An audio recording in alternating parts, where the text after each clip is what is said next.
السلام علیکم ورحمۃ اللہ وبرکاتہ اعوذ باللہ من الشیطان الرجیم بسم اللہ الرحمن الرحیم آیت نمبر 138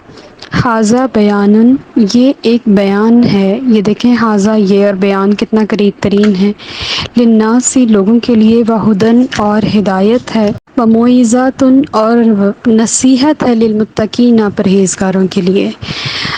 جو پہلے ہم آیت کو اگر لے کے چلیں تو گزشتہ سے پیوستہ ہوتے ہوئے تو ہم پیچھے بات کر رہے تھے غزوہ احد کی، اور پھر اللہ پاک نے فرمایا کہ زمین میں پھر کے دیکھو، اور پھر ان لوگوں کی جو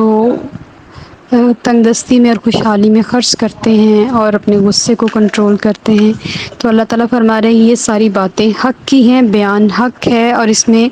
پرہیزگاروں کے لیے نصیحت ہے۔ اگر آپ ہر بندے کو نصیحت کریں اور وہ سمجھدار ہو جائے تو کتنا مزے کا معاشرہ نہ بن جائے۔ ہر طرف بے چینی اور بیرا روی اسی لیے ہے کہ کوئی بھی دین اسلام پر چل کے نصیحت کو قبول کر کے راضی نہیں ہے۔ تو قرآن پاک نے اس مسئلے کا حل ہی نکال دیا کہ ہر بندے کو نصیحت نہ کریں، نصیحت صرف پرہیزگاروں کو فائدہ دیتی ہے۔ آیت نمبر 139 ولا تہنوا، اور نہ ہمت ہارو، ولا تحزنوا، اور نہ غمگین ہو، وانتم الاعلون، اور تم ہی غالب آؤ گے، سربلند رہو گے، ان کنتم مؤمنین، اگر تم مومن ہو۔ اس آیت میں احد کے جو مسلمانوں کی ہمت ٹوٹی ہوئی تھی اور وہ بہت زیادہ پریشان تھے، اور وہ اتنا ڈس ہارٹ ہو چکے ہوئے تھے کہ ان کی کمریں ہمت ٹوٹ چکی تھی، وہ دوبارہ کسی جنگ میں حصہ لینے کے لیے خود کو اہل نہیں سمجھتے تھے، کیونکہ اصحاب رسول ہوتے ہوئے ہار گئے، چاہے کس کی بھی غلطی تھی۔ یہاں پہ مسلمان لڑے تو بے جگری سے ہی تھے، لیکن جو بھی حادثہ قسمت میں لکھا تھا وہ ہونا تھا وہ ہو کے رہا، تو مسلمان بہت پست ہمت ہو گئے تھے۔ اللہ نے یہ آیت نازل فرمائی تو سارے صحابہ کے حوصلے دوبارہ سے بلند ہو گئے کہ اللہ پاک نے فرمایا نہ ہمت ہارو، نہ غم کرو، تم ہی غالب آؤ گے۔ اس سے پہلے موسیٰ علیہ السلام کو بھی اس طرح کا ارشاد ہوا تھا کہ انک انت الاعلیٰ، کہ تم ہی غالب آؤ گے، لیکن یہ ہمیں جو ارشاد ملا ہے وہ ان سے بہترین ملا، وانتم الاعلون، تم سارے مل کے غالب آؤ گے۔ اور یہ اتنی بڑی خوشخبری تھی مسلمانوں کے لیے، مومنوں کے لیے، اصحاب رسول صلی اللہ علیہ وآلہ وسلم کے لیے، کہ احد کے بعد جتنے بھی معرکے ہوئے، تاریخ گواہ ہے نبی کریم صلی اللہ علیہ وسلم کے عہد مبارک میں اور آپ کے بعد تابعین کے دور میں بھی، تبا تابعین کے دور میں، جس بھی جنگ میں، جس بھی لشکر میں ایک بھی صحابی شریک ہوتا تھا وہ لشکر جیت کے آتا تھا، کبھی شکست نہیں کھائی تھی۔ اور یہ صحابہ کے مومن کامل ہونے کی دلیل ہے کہ اس آیت نے ان کے درجات کئی گنا بلند کر دیے تھے۔ اور پھر ایک چیز ہمیں یہ بھی ملتی ہے اس آیت سے کہ آپ نے دیکھا حضرت بلال رضی اللہ تعالیٰ عنہ، حضرت خباب، حضرت سمیہ، انہوں نے کتنی تکلیفیں سہی۔ اگر میں آپ کو بتا دوں تو دل چیر جائے کہ حضرت بلال کو گرم کوئلوں پر لٹایا جاتا، حضرت خباب کو پھانسی دے دی گئی، حضرت سمیہ کی چھاتی پر نیزہ مارا گیا، اور حضرت یاسر رضی اللہ تعالیٰ عنہ کو 2 اونٹوں کے ساتھ رسیوں سے باندھ دیا اور دونوں اونٹوں کو مختلف سمتوں میں ان کو بھگا دیا، ان کا جسم 2 ٹکڑے، استغفر اللہ نعوذ باللہ، ہو گیا۔ اور یہ سارے ہی اسلام کے اولین میں سے تھے، پہلے شہداء تھے یہ،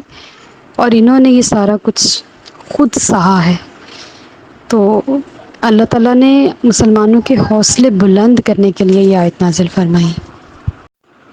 آیت نمبر 140 ان یمسسکم، اگر لگی ہے تمہیں مس ہونا، پہنچنا، کرہن، چوٹ یا زخم، فقد مسا، تو یقیناً لگ چکی ہے، القوما، ایک قوم کو، کرہم، زخم، مثلہ، اس جیسا، وتلک الایام، اور یہ دن، نداولها، ہم پھیرتے رہتے ہیں، بین الناس، لوگوں کے درمیان، ولیعلم اللہ، تاکہ جان لے اللہ تعالیٰ، الذین، ان لوگوں کو، آمنوا، جو ایمان لائے، وَيَتَّخِذَ، اور بنا لے، منکم، تم میں سے، شہداء، کچھ شہید، واللہ، اور اللہ تعالیٰ، لا يحب، نہیں پسند فرماتا، ظالمین، ظالموں کو۔ اب اللہ ایک آیت اور عطا فرما رہے ہیں مسلمانوں کے حوصلے بلند کرنے کے لیے کہ آپ ہمت نہ ہارو، اگر تمہیں عہد میں تکلیف ہوئی ہے تو ایسی تکلیف تمہاری دشمن قوم کو بھی ہوئی ہے۔ اب دیکھیں نا 70 ان کے بھی تو مارے گئے تھے، اور تھے بھی سارے سردار، ابو جہل بھی تھا، اور جتنے بڑے بڑے سردار تھے وہ سارے ہی غزوہ بدر میں مارے گئے تھے۔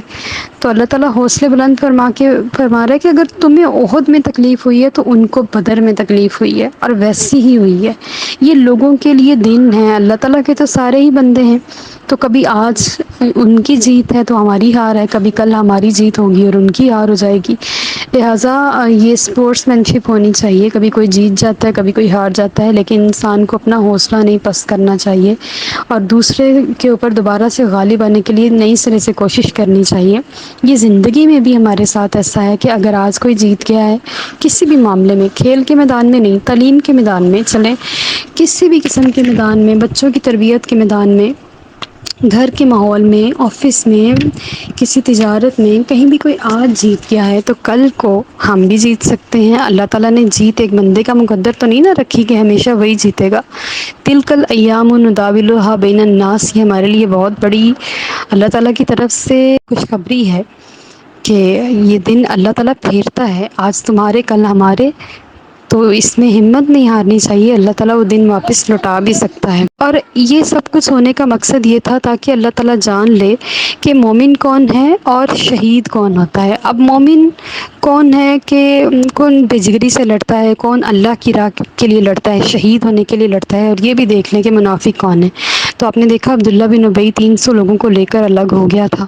وہ منافق تھا تو الگ ہو گیا تھا، اور اگر مومن ہوتا تو وہاں مومنوں کے ساتھ کھڑا ہوتا۔ تو اللہ نے آزمایا بھی تھا اس جنگ میں۔ اور شہید کا رتبہ کون نہیں جانتا؟ شہید سے مراد وہ لوگ ہیں، نبی کریم صلی اللہ علیہ وسلم کے وہ کاملین امت ہیں جو کل قیامت والے دن لوگوں کے اعمال پر گواہ ہوں گے، کیونکہ اللہ نے انہیں ایک آنکھ اور عطا کر دی ہوگی۔ اور شہید کے درجات جو میدان جہاد میں لڑتے ہوئے شہید ہو جائیں وہ تو بہت بلند ہیں، اور ہم نے پڑھے بھی ہیں کہ اللہ تعالیٰ نے ہمیں منع فرمایا ہے کہ ان کو مردہ نہیں کہنا، وہ زندہ ہیں۔ ابھی ہم نے چوتھے پارے میں ہی یہ پڑھا ہے۔ اور اگر وہ نہیں ہوتے نا تو کوئی بھی قوم ترقی نہ کرتی، کوئی بھی تہذیب نہ بنتی، پاکستان ہی نہ بنتا اگر شہید نہ ہوتے۔ ان شہیدوں کے خون سے ہمارا ملک بنا ہے، تو یہ اللہ تعالیٰ نے شہادت رکھی ہی اس لیے ہے، اور اللہ ظالموں کو پسند نہیں فرماتا۔ وَمَا عَلَيْنَا إِلَّا الْبَلَاغُ الْمُبِينُ۔